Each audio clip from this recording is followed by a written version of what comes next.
Merci évidemment à Pierre-Yves Rougeron et au Cercle Aristote pour l'invitation pour passer une soirée dans le tragique, ce qui est évidemment pas d'emblée réjouissant, mais on va essayer de rectifier le tir. Alors, je vais peut-être décevoir certains parce que je ne vais pas parler de politique et en fait je ne vais pas parler de Rosset non plus beaucoup, mais de philosophie tragique, mais disons que dans sa filiation directe. Alors j'ai préparé une petite conférence qui s'intitule effectivement « Qu'est-ce que la philosophie tragique ?» que je vais vous lire. Alors, la notion de tragique a mauvaise réputation, car elle désigne soit, à juste titre, d'anciennes pièces de théâtre où l'histoire se termine assez mal, que déjà Socrate condamnait, et dont Aristote avait du mal à saisir la raison d'être, soit, dans la langue courante, un événement ou une série d'événements impliquant catastrophe, et très souvent mort d'homme. Un désastre, donc, d'après l'étymologie italienne. De là que ce qu'on considère tragique apparaissent tout naturellement comme n'ayant pas dû avoir eu lieu. Et c'est très précisément ce qui conduit le lecteur intempestif des tragédies attiques à les juger incompréhensibles.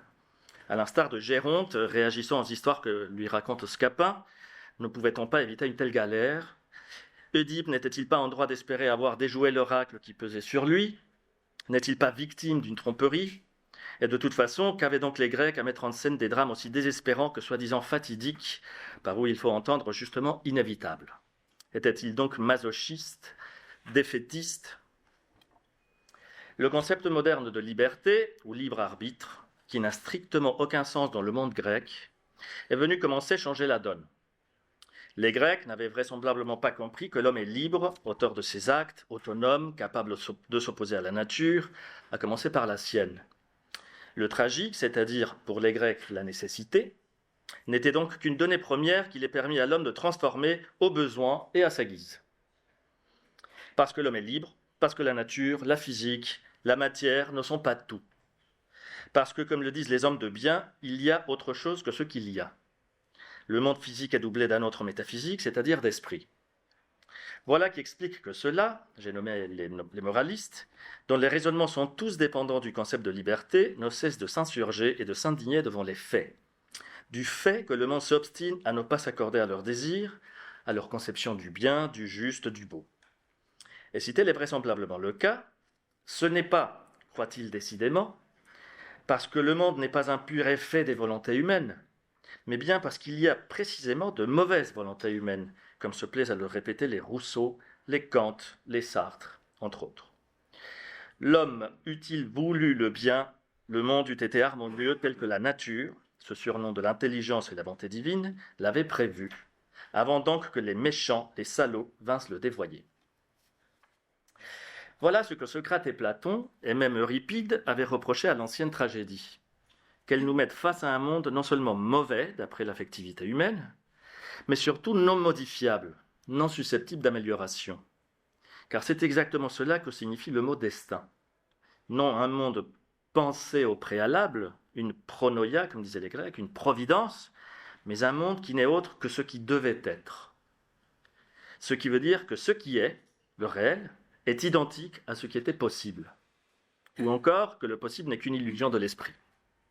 Qu'il n'y a pas d'autre du monde. Il manquait donc aux anciens ce formidable concept de liberté qui rend l'homme responsable à plusieurs titres, du mal assurément, mais aussi de son propre malheur. Car la plus grande faute de l'homme est d'être né, comme l'écrit Calderon, dont la vie est un songe. Le concept de péché désigne la faute humaine qui rend compte de l'existence du mal. Quand on péché dit originel, il rend compte de l'existence du malheur, qui par son biais n'apparaît plus comme étant gratuit, mais comme une punition dont quelqu'un peut répondre. Quelqu'un est donc responsable, c'est-à-dire coupable. En bref, la souffrance aurait pu et dû être évitée.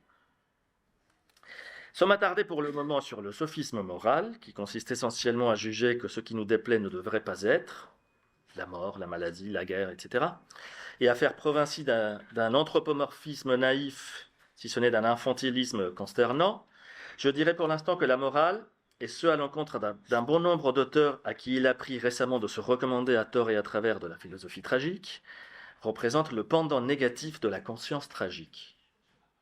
En d'autres termes, que la morale n'est autre que le refus ému et émotif du savoir tragique. Mais revenons-en à la tragédie attique, à l'authentique, non à celle qu'elle est aux yeux de l'homme qui se refuse à la voir et à y trouver une sagesse. Car c'est de cette forme artistique inédite qu'est née une philosophie. Et j'ai envie de dire l'authentique philosophie, c'est-à-dire celle qui précède la morale platonicienne et ses innombrables succédanés, par où il faut entendre une conception très particulière de la réalité, de l'existence, de l'être, ou encore du tout, de tout ce qui existe, de tout ce qu'il y a, ce que les anciens appellent panta. Que pouvons-nous dire de ces quelques pièces de théâtre qui ont été conservées jusqu'à nous, sans ce faisant les contaminer de nos concepts modernes, tout particulièrement judéo-chrétiens, qui se révèlent être non seulement étrangers, mais allergiques à l'esprit tragique. S'il fallait dire en quelques mots ce que ces pièces ont en commun, et en faisant librement abstraction de l'immense littérature qu'elles ont pu inspirer au cours des derniers 26 siècles, c'est qu'elles visent en général moins à mettre en scène Dionysos et ses exploits, à l'exception de quelques-unes d'entre elles, dont les Bacchantes d'Euripide, qui n'est pas à strictement parler un auteur tragique, et ce déjà au dire des anciens, Aristophane le tout premier, que l'homme au sein d'un univers donné. L'homme y apparaît jeté dans un monde dans lequel il n'a presque aucune prise, aucune marge de manœuvre, un monde non humain, qui n'a pas été créé pour lui, encore moins par lui. De ce fait, un monde dans lequel l'objet de désir de ce dernier se trouve nécessairement hors d'atteinte. À commencer par le plus intime, le plus originel, le plus fondamental, le désir de vivre indéfiniment. Pourquoi ? Pour une raison très simple qui apparaît de manière récurrente sous la plume notamment de Sophocle, et qui constitue par ailleurs le point d'objection première et ultime de toute métaphysique, à savoir que le temps gouverne tout. Que Pancrates Chronos, comme dit Sophocle, a l'œil sur toute chose, y compris sur le monde des dieux, lesquels, échappant à la mort, ne n'échappent pas pour autant au passage du temps que tout bouleverse et abolit, représenté justement par le destin qu'ourdissent les parcs et sur lequel veillent les érignies. Alors ainsi on peut le lire par exemple dans un poème niçois, la Némaïda de Joseph Rosalinde de Ranchère du XVIIIe siècle, qui dit « Que sert-il de se plaindre et de se rebiffer ? Le destin nous commande et veut toujours régner. Un monarque plus fier, plus têtu ne se trouve. Personne ne le dompte, et je le sais par expérience. Le puissant Jupiter et toute sa cour, en parlant du destin, sont toujours restés courts. Vénus, en minaudant, c'était pourtant sa fille, souvent a dit « Ce papa, on m'a déchiré les jupes.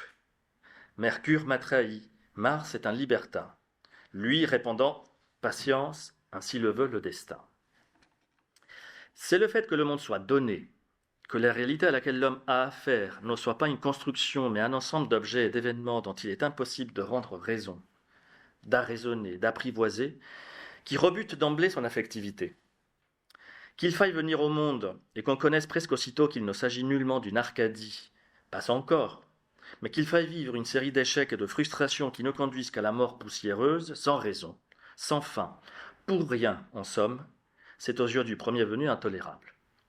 Telle est, je le répète, l'idée de destin, qu'il ne faut pas lire en chaussant les lunettes des religions qui font miroiter une intelligence derrière la réalité, quelle qu'elle soit. Le mot destin veut dire que les choses sont ainsi, sans pourquoi et sans appel. Il me semble d'ailleurs que de leur côté, les saints évangiles ne veulent rien dire d'autre par l'affirmation récurrente que les desseins de Dieu ne sont impénétrables. Mais ce n'est pas tout, ou plutôt, cela n'est encore rien. Que le réel soit sans pourquoi signifie aussi que l'action humaine est essentiellement inefficace en dernière analyse. La souffrance d'Oedipe est offense en cause, mais tout ce qu'il fait pour l'éviter est à jamais inepte par-dessus le marché. Non parce que les dieux auraient arrêté ainsi à jamais et depuis toujours le cours des choses, mais parce que la rationalité, l'esprit, ne peut rien contre la fatalité, comme un coup de dé n'abolit jamais le hasard, mais en ajoute seulement. Ce n'est pas que quelque divinité malveillante se réjouit du malheur humain, pas plus que l'homme sous la plume du poète se complaît à se peindre malchanceux ou maudit. C'est plutôt que personne n'a voulu que l'existence fût ainsi. Rien n'existe en dehors du tout, écrit Nietzsche. Personne peut être tenu pour responsable. Personne ne peut répondre de ce qui est. C'est cela qu'il faut entendre, et non ce qu'on entend souvent à la radio, par innocence du devenir. Il n'y a pas de coupable dans la tragédie, ni bon, ni méchant, ni bonne, ni mauvaise volonté. Le monde que présentent les tragédies grecques n'est pas une création, divine ou diabolique, mais, disais-je, une donnée. Pour la mythologie grecque, l'univers est éternel. Il n'a pas été produit intentionnellement. Il est donné à l'homme de vivre et d'avoir conscience du monde dans lequel il vit. Conscience proprement humaine qui consiste essentiellement à saisir l'unicité du réel. Il y a un seul tout. Et par conséquent, la vanité de tout espoir. Il y a cela et rien d'autre que cela. En témoigne le mythe de Pandore qui, après avoir laissé s'échapper d'une urne tous les maux qui accablent l'homme, je l'ai dit, la mort, la maladie, la vieillesse, etc., a également laissé sortir l'espoir mensonger qui fait croire qu'il y a un remède à cela. Malheur supplémentaire s'il en est. Car la vérité est que le réel est, a été et sera toujours un, qu'il n'y aura jamais rien d'autre à espérer. Les idées de progrès et de perfectionnement sont de parfaites chimères. Pauvre Oedipe, oui, mais pauvre de nous tous qui nous acharnons à rétorquer au réel qu'un autre était ou est encore possible. Car en effet, quel est cet autre, que cet adverbe désigne le ciel des bienheureux, ou l'avenir imminent que les révolutionnaires, toutes marques de fabrique confondues, ont en vue? Il ne faut pas chercher bien loin, c'est le monde où l'homme est heureux, où ce qui aurait dû être est pour de bon, où le hasard se dissipe en faisant apparaître la raison et la justice. C'est ce même monde, en somme, le nôtre, mais daignant répondre à nos sommations. C'est de cette éventuelle issue alternative que la tragédie ferme définitivement toutes les portes. Il n'y a pas d'échappatoire au monde, si ce n'est la triste mort, qui n'est pas davantage engageante. L'action humaine ne fait qu'ajouter du hasard au hasard, ne peut en aucun cas changer la nature ni le cours de l'existence. Mais surtout, l'existence apparaît comme tragique en soi. Non seulement celle historique qu'il nous est donné de vivre aujourd'hui, après les horreurs des guerres du siècle dernier par exemple, mais bien quelle qu'elle soit. Quoi qu'il s'y passe, on s'en fait nu, à l'état brut, non en raison de telle ou telle vétie qu'on serait à même d'incriminer. Ainsi les inégalités sociales, pour ne citer qu'un exemple qu'on invoque de nos jours à tout bout de champ, subterfuge qu'on substitue volontiers aux véritables et autrement plus graves problèmes.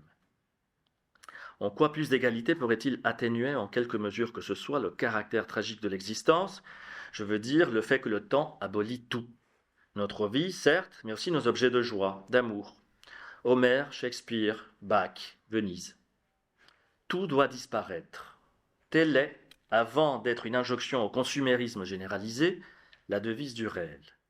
Telle est la véritable donnée tragique qu'aucune politique, aucune morale ne peuvent remanier.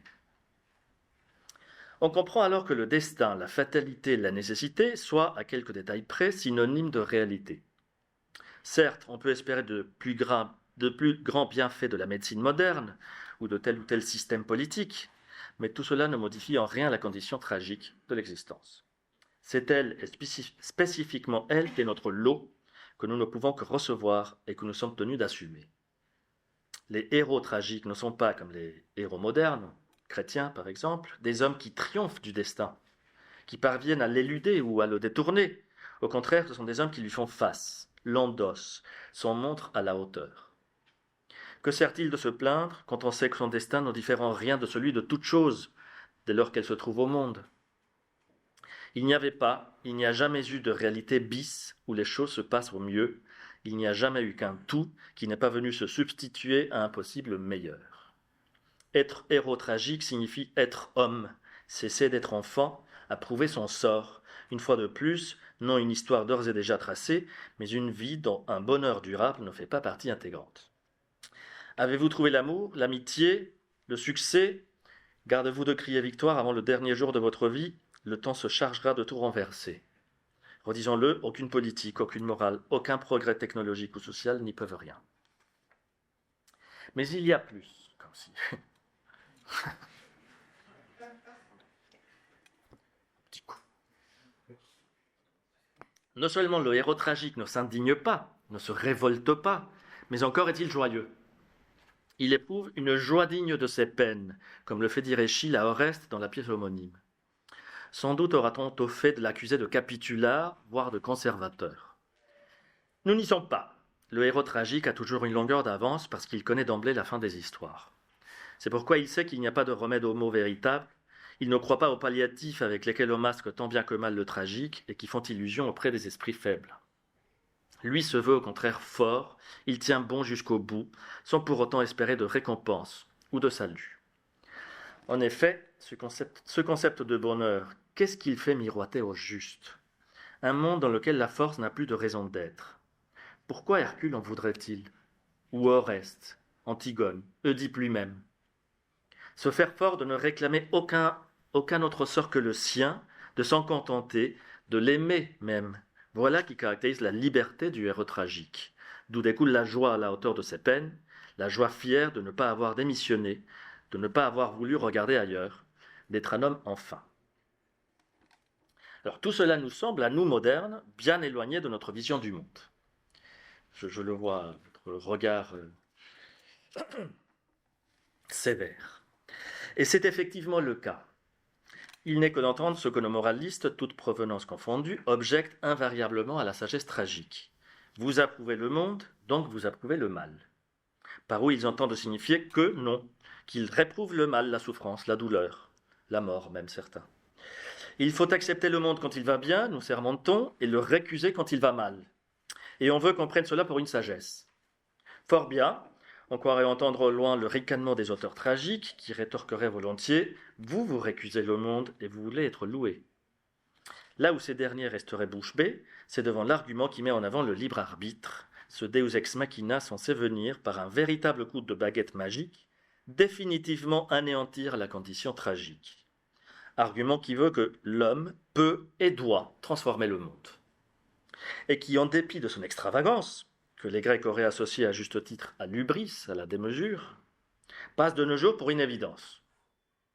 C'est pourquoi nous, modernes, à lire les tragédies sans nous imprégner de l'esprit qui les innervait, que 26 siècles de moraline ont cherché à étouffer, ne parvenons même plus à comprendre le monde qu'elles nous mettent en scène, et qui n'est pourtant pas un autre que celui auquel nous nous confrontons à chaque instant qui passe, et que chaque événement qui nous vexe nous rappelle. Laissons une fois de plus aux hommes de bien intentionnés le soin de s'expliquer quant à une transformation de l'univers par la liberté humaine, trouvant pour notre part la chose parfaitement inintelligible. Laissons-les répondre également à l'objection qui pointerait les véritables désastres, cette fois-ci au sens propre, qu'ont immanquablement provoqué les tentatives humaines de transformation, ou plutôt d'amélioration de la réalité, les massacres auxquels les hommes de bien se sont toujours adonnés avec un certain délice. La réalité est restée, après leur intervention, bien évidemment tragique, comme on devait s'y attendre. Il reste qu'entre-temps, des millions d'hommes furent égorgés par d'autres qui leur voulaient du bien. En ce sens, je me contenterai de répondre à 3 questions légitimes qu'on pourrait adresser à la philosophie tragique, par où son intérêt et son actualité pourraient être mis davantage en évidence. Et tout d'abord, celle qui s'interroge sur sa prétendue sagesse. Je ne prends pas ici le terme, bien entendu, dans son sens édifiant, presque puritain, d'ascèse, d'élévation vers on ne sait quel autre monde et de renoncement à celui-ci. La sagesse tragique consiste, tout au contraire, dans un attachement inconditionnel au monde, par où il faut entendre certainement un attachement à la vie telle qu'elle se présente, innervé par le temps, et même n'étant probablement rien d'autre que temps, indissociable donc de la mort. Le sentiment du tragique résulte en effet d'une pensée de la mort, un autre nom du temps, de son triomphe sur toute chose, je l'ai dit, laquelle révèle en même temps, et c'est là le paradoxe qui s'impose alors, la joie d'exister. Joie précisément tragique, dans l'exacte mesure où la vie se présente à la fois comme éminemment désirable et irrémédiablement finie. Le sentiment du tragique apparaît dès lors comme indissociable de cet attachement. C'est parce que la vie est désirable et qu'elle se termine qu'elle se présente comme fondamentalement tragique. Et réciproquement, c'est la perspective de la mort qui révèle, qui rend manifeste l'aspect désirable de la vie. Voilà pourquoi, soit dit en passant, la sagesse tragique se trouve aux antipodes à la fois du pessimisme et de l'optimisme. Pour le pessimiste, la vie elle-même est une erreur, un inconvénient, qu'on ne peut que quitter sans regret. Chien mort ne mord plus, comme le nota quelque part Schopenhauer à la mort de sa concierge, pour des raisons un peu longues à expliquer. Du reste, le pessimiste ne nie pas la valeur de la vie en tant que telle, mais seulement en tant qu'elle se présente privée de finalité. Sans doute eût-il bien accepté de vivre si la vie avait eu un sens, si la souffrance avait eu une cause, j'entends une explication, et avouerait-il peut-être secrètement un rachat. S'il y a un pourquoi, il y a aussi un ce pourquoi. Or, la vie n'offrant aucun sens saisissable, et la souffrance étant alors vraisemblablement gratuite, la négation s'impose à lui sans appel. Disons qu'il s'agit là presque toujours d'un rationaliste déçu. Quant à l'optimiste, il représente son exact contraire. Tout va pour le mieux, mais parce que tout s'explique, parce que tout a un sens, parce que tout a été ainsi voulu. S'il y a un pourquoi, c'est qu'il y a réponse intelligente, qu'il y a un qui à même de répondre, et s'il y a intelligence, il y a aussi récompense, je veux dire salut. La vie n'est donc pas finie, elle n'est pas tragique. Le seul point sur lequel s'accordent pessimiste et optimiste, et qui est de points, est cette affirmation qui constitue le point de départ du philosophe tragique, qu'il n'y a qu'un monde. Le pire possible pour l'un, le meilleur possible pour l'autre, le seul enfin, le réel, pour le dernier. L'espoir n'a donc pas lieu d'être. Le pire ou le meilleur sont déjà là. Rien ne peut aggraver ni améliorer notre condition, nous disent-ils avec raison, et en accord avec la sagesse des tragiques. Par où on comprend cette fois qu'il n'y a que le moraliste qui trompe avec sa marotte l'affectivité humaine. Qu'en est-il du reste de ce dernier? Ni pessimiste ni optimiste, surtout pas tragique, c'est un homme simple qui n'a pas appris à désirer, qui fait des caprices parce que tout ne va pas, que tout n'est pas drôle. Nous trouvons là, comme par ricochet, le fin mot de l'histoire, le désir. Toute philosophie à proprement parler est, je l'ai dit, une théorie du réel, une conception du tout. Mais il ne faut pas entendre par là une connaissance du réel, tâche aussi vaine qu'inutile à des fins philosophiques, sans oublier qu'on escompte souvent de cette prétendue connaissance, ou science, une échappatoire au tragique, comme c'est évident chez Platon, Descartes, Kant et une longue liste. Il s'agit en philosophie non de faire un recensement des choses réelles, qui en voudrait et pourquoi faire, mais d'en saisir l'aspect à la fois le plus général et le plus spécifique, pour cette simple raison que nous avons affaire au réel. Et par cette formule, je veux dire que le réel est la seule chose qui s'offre, ou plutôt s'impose à notre conscience, à notre esprit, et partant à notre désir. Il y va en dernière analyse du désir dans toute véritable philosophie. Les spiritualismes inspirés par Platon placent le réel, et par là le désir, ailleurs. La philosophie tragique se refuse quant à elle à penser un ailleurs qui ne se présente, qui ne se présentifie pas, qui n'apparaît pas, en somme. En récusant la distinction, ou plutôt l'abstraction par laquelle on prétend distinguer l'être du paraître, le réel de l'apparence, elle prend pour seule réalité l'ensemble insolite et somme toute inconnaissable d'objets et d'événements qui s'imposent à la conscience. Le monde qui apparaît immédiatement par le biais des sens, et quelle que puisse être l'interprétation éventuelle que l'organisme réclame de cette perception immédiate. Elle se refuse donc à en détourner le regard, s'obstine au contraire à y fixer le désir. Parce que justement, l'existence qui se présente immédiatement à la conscience est celle que chacun voudrait autre, qui amaille à partir avec l'affectivité, avec justement le désir. Qu'on se souvienne comment nous avons tous appris la grammaire du mot réalité. Certainement pas en lisant des livres de philosophie, qui pour certains prétendent que l'immédiat n'est pas réel, mais au contraire par l'expérience amère qui consiste à constater que le cours des choses dont nous avons immédiatement conscience, la mort soudaine d'un proche par exemple, n'a que faire de nos lubies. Il s'agit donc là d'une sophia et non d'une scientia, parce qu'elle incite l'enfant à grandir, pour reprendre la métaphore dont j'ai usé plus haut, en lui montrant que c'est à son désir de se plier aux prérogatives du réel, non au réel de s'accorder à ses caprices. Il n'y a que ça, et c'est comme ça.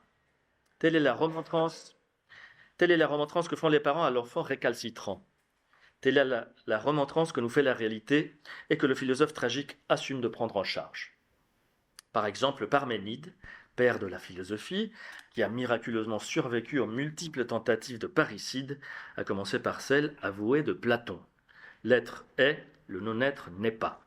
Tu ne forceras pas le non-être à être, ni l'être à n'être pas. Ainsi, toute philosophie est une théorie du tout dont découle, et c'est là son principal intérêt pour l'homme, ce qui la distingue de toute autre forme de savoir, une conception particulière du désir. Or, la philosophie tragique a justement une conception à ce propos tout à fait inédite, s'inscrivant en faux contre la quasi-intégralité de la tradition philosophique, puisqu'elle affirme que le désir n'est nullement une privation, mais plutôt, à l'opposé, la marque la plus sûre de la joie, c'est-à-dire de l'attachement à la vie. Sur ce point, la différence de perspective est radicale.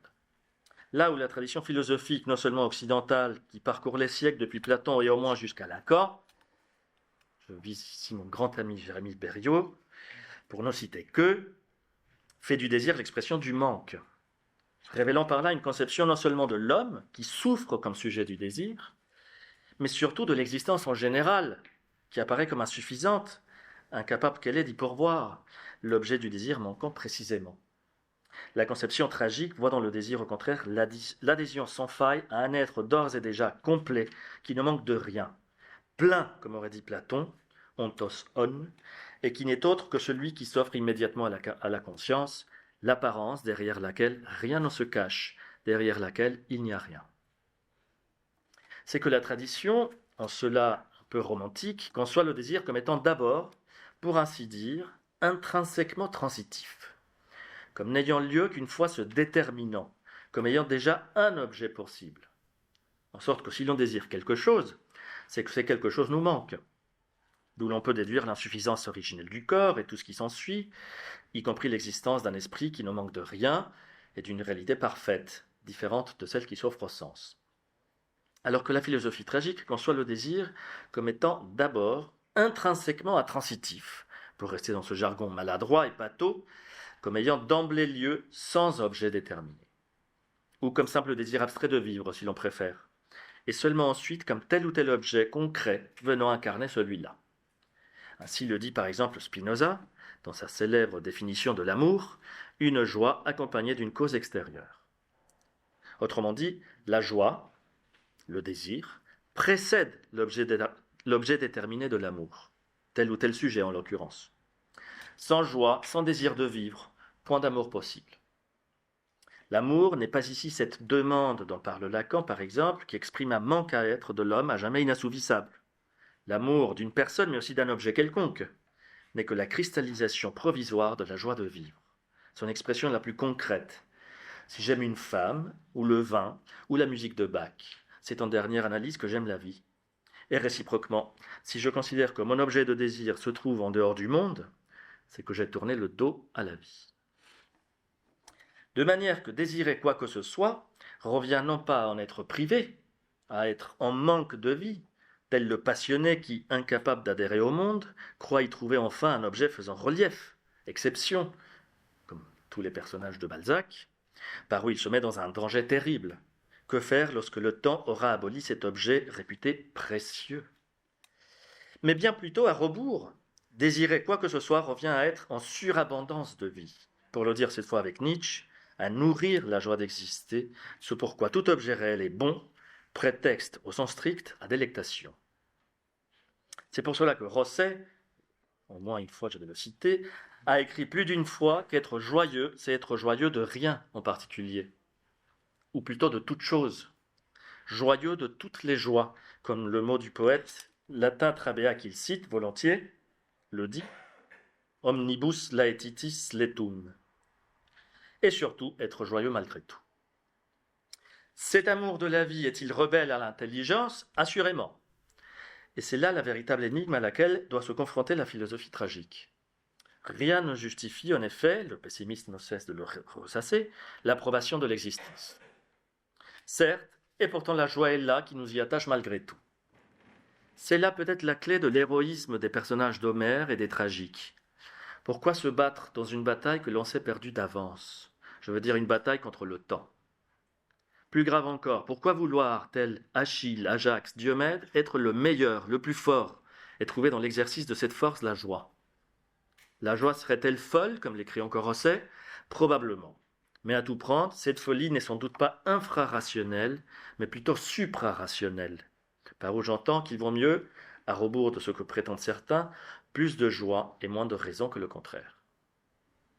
La sagesse n'est pas nécessairement du côté de la raison, comme la figure de Dionysos le faisait comprendre aux anciens, et pas tout à fait aux modernes, La norme, l'ordre, la mesure, la prudence, c'est bien, tant qu'on n'a pas oublié qu'il y a dans l'homme aussi une nature, entre guillemets, qui est par là reléguée, Freud dira à juste titre refoulée, et qui ne tardera pas à rejaillir sous une forme ou sous une autre, et le plus souvent morbide, en tant que véritable névrose. Deux excès, écrit Pascal, exclure la raison, n'admettre que la raison. En bref, sagesse et folie ne sont peut-être pas si opposées que l'on pense d'ordinaire. Ça va? Je ne vous ennuie pas. La deuxième question concerne le nihilisme qui découlerait prétendument de façon inévitable de la conception tragique de l'existence. Si c'est ainsi et pas autrement, alors à quoi bon entreprendre quelque action que ce soit? Pourquoi enfanter? Là, je pense à mon ami Hervé qui vient de le faire. Qu'on entende par là un nouveau-né, une œuvre, un projet quelconque, si le temps doit tout emporter à terme. Je dirais, avant de répondre, que la question s'évanouit au premier coup d'œil jeté à la création artistique et même aux autres formes de création ou d'entreprise. Les auteurs tragiques n'ont-ils pas justement enfanté? Je parle d'Homère, pour qui tout ce qui apparaît est divin, en parlant de l'armure de bronze d'Hector, couverte de sang après la bataille, de Shakespeare, de Caravage, de Mozart. Ce que leurs œuvres ont en commun est qu'elles semblent traversées par le sentiment de la mort imminente, sans que cela enlève quoi que ce soit à leur caractère approbateur de la vie.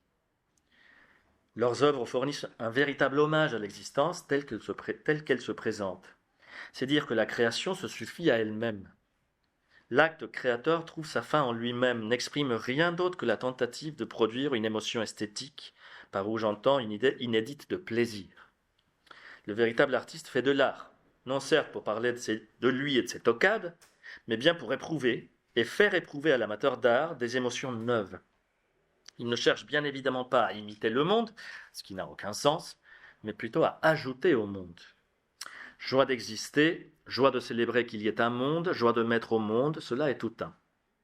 La véritable jouissance esthétique ne consiste pas à saisir, ou plutôt à croire saisir ce que l'artiste a voulu dire à travers son œuvre, mais à éprouver une émotion spécifiquement esthétique, non véhiculée par l'œuvre, mais produite par elle. Il en va d'ailleurs de même pour les autres formes de création et d'entreprise. On ne met pas au monde un enfant avec l'espoir qu'il ne mourra pas, qu'il en viendra en quelque sorte à triompher du tragique. On le fait parce qu'on considère que même sous la perspective de la mort, on juge que la vie vaut la peine d'être vécue. L'entreprise, quelle que soit l'activité qu'elle recouvre, n'est pas considérée ici comme un simple moyen différent de sa fin, mais plutôt comme une fin en elle-même. Le fait d'ajouter au monde s'accompagnant forcément ou secrètement, voire inconsciemment, de l'approbation du monde, et par là de la joie. De même que le jeu, au sens large, le sport, le sexe, sont des activités qui procurent du plaisir pendant qu'elles sont exécutées, de même l'esprit d'entreprise n'est en rien étranger à la conscience tragique qui sait toute chose vouée au néant. C'est dans l'acte lui-même que l'essence de l'entreprise est atteinte, non dans l'éventuelle durée, et peu importe en fin de compte qu'elle soit courte ou longue, dont pourrait bénéficier l'objet créé. Ou encore, on ne fait pas de la recherche en médecine, à moins de s'être installé dans certains coins de la Californie, en imaginant qu'on mettra fin au tragique, je veux dire à la mort, mais seulement en se mettant au service d'une vie dont on sait d'emblée qu'elle est promise à la mort, quoi qu'il en soit, et qui n'en perd pas pour autant de sa valeur. Il me semble que la question qui porte sur le prétendu « à quoi bon » qui s'ensuivrait de la perspective tragique vise avant tout à critiquer quelque immobilisme, si ce n'est quelque conservatisme. Or, je le suggérais à l'instant, loin de moi l'idée qu'on ne puisse attendre une dose de soulagement des progrès de la médecine, voire de telle ou telle politique mise en œuvre, et peut-être avouerai-je discrètement davantage démobilisatrice que révolutionnaire. S'il est vrai que la civilisation est l'effet d'un raffinement progressif des mœurs, je veux dire d'une répression de l'agressivité, nous sommes en droit d'attendre de la vie moderne un bien-être plus grand que de celle du passé, surtout reculé.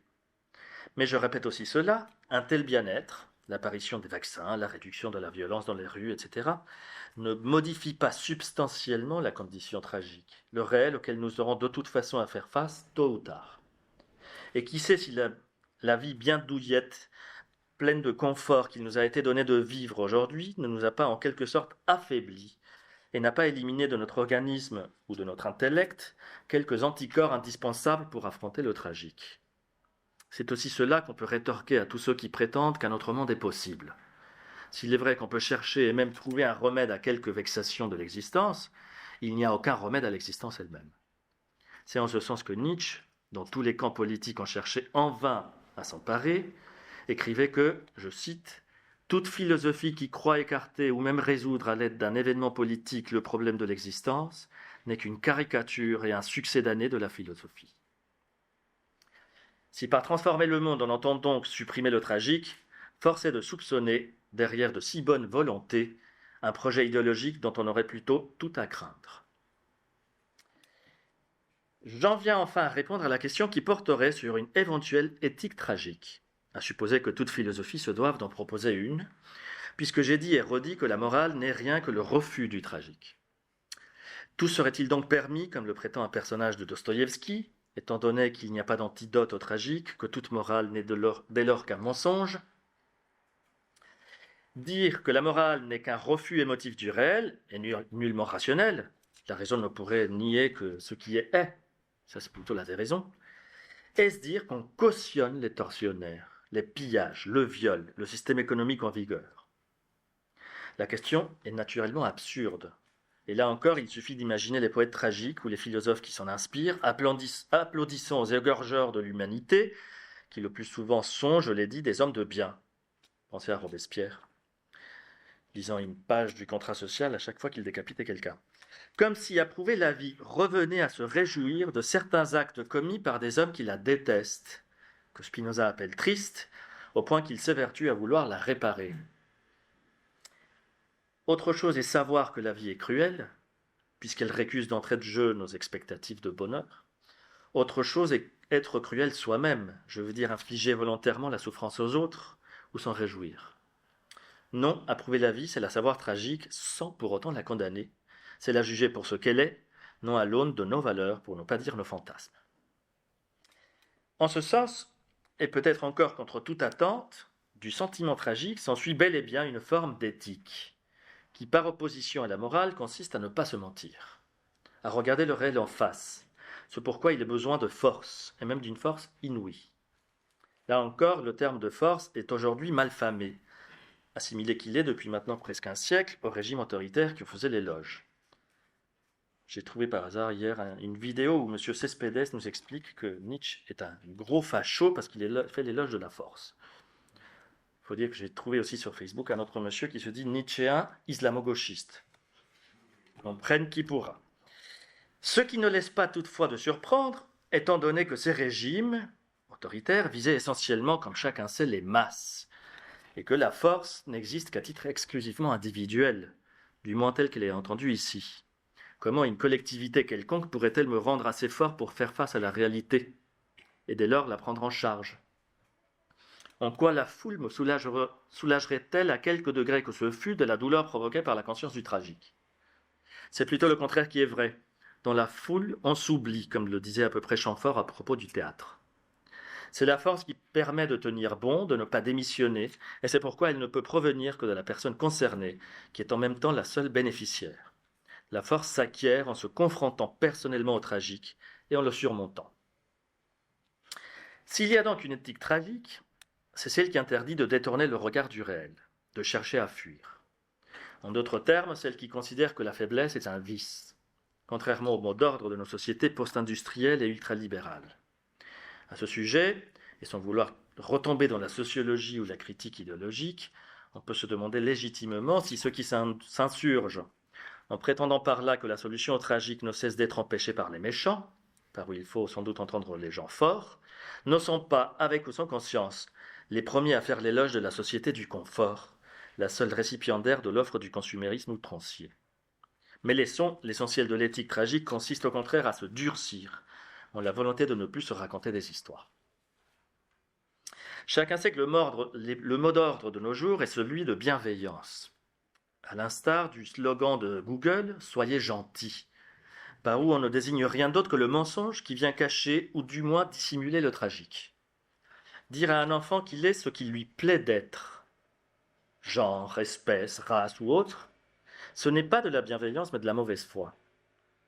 Car il suffira de toute manière qu'il ait à se confronter tôt ou tard au réel pour qu'il l'ait à l'ingurgiter comme tout le monde, mais sans la nécessaire accoutumance progressive qui le lui permettrait éventuellement. Comme on ne peut manger des aliments autres que le lait maternel que si l'on s'y habitue au fur et à mesure. C'est cette accoutumance réelle, ou plutôt l'incitation à l'accueillir, à l'hospitalité, dont les enfants sont maintenant privés, avec toutes les bonnes intentions qu'on voudrait invoquer, des accoutumances qui provoquent tout du moins en partie le victimisme généralisé auquel nous sommes désormais confrontés quotidiennement. Je ne compte pas faire une recension de cette attitude antitragique dorénavant devenue familière à tout le monde, attitude enfantine dont les seuls coupables sont les parents, les éducateurs, les gouvernants, eux-mêmes issus de cette logique qui fait de l'enfant non seulement un roi, si ce n'est un tyran, mais surtout un être fondamentalement démuni, faible, incapable d'affronter l'existence, au lieu de le prendre pour un homme. Du moins en principe, j'entends un être à la fois conscient du tragique et pourvu d'une force éthique lui permettant de l'assumer bravement. Seuls les démagogues, qu'ils en profitent directement en promettant le bonheur avec un nouveau joujou, ou qu'ils décrient le système comme s'il représentait l'obstacle au bonheur humain, s'obstinent à dénier chez le petit homme l'existence d'une telle force. Enjoindre au mensonge, c'est bel et bien estimer que personne n'est à même de faire face au tragique.